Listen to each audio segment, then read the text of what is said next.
अहिल्यानगर महापालिकेचे कंत्राटी कर्मचारी धीरज परदेशी यांच्या मृत्यूनंतर हिंदुत्ववादी संघटनांकडून 2 दिवस शहर बंदचं आवाहन करण्यात आलंय। दरम्यान काल रात्री उशिरा धीरज परदेशी यांच्यावर अंत्यसंस्कार करण्यात आले। मुख्यमंत्र्यांच्या आश्वासनानंतर आंदोलन स्थगित केल्यानंतर आज अहिल्यानगर शहरातील बाजारपेठा आणि सर्व आस्थापनं सुरू करण्यात आली आहेत। शहरातील मुख्य बाजारपेठ असलेले कापड बाजार, नवी पेठ, डाळमंडईसह उपनगरातील बाजारपेठा आता पूर्ववत सुरू होऊ लागल्या आहेत। याचा आढावा घेतला आमचे प्रतिनिधी प्रसाद शिंदे यांनी। बघूया। महापालिका कर्मचारी धीरज परदेशी याच्या मृत्यूनंतर अहिल्यानगर शहर श्रद्धांजली म्हणून 2 दिवस बंद ठेवण्यात आलं होतं।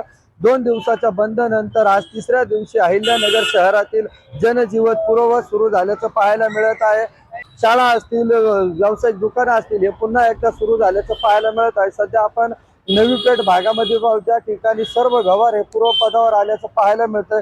आज महापालिका कर्मचारी संघटनेच्या वतीने नवीन महापालिका इमारतीमध्ये धीरज परदेशी याला श्रद्धांजली वाहण्यासाठी एका शोक सभेचं देखील आयोजन करण्यात आलेलं आहे।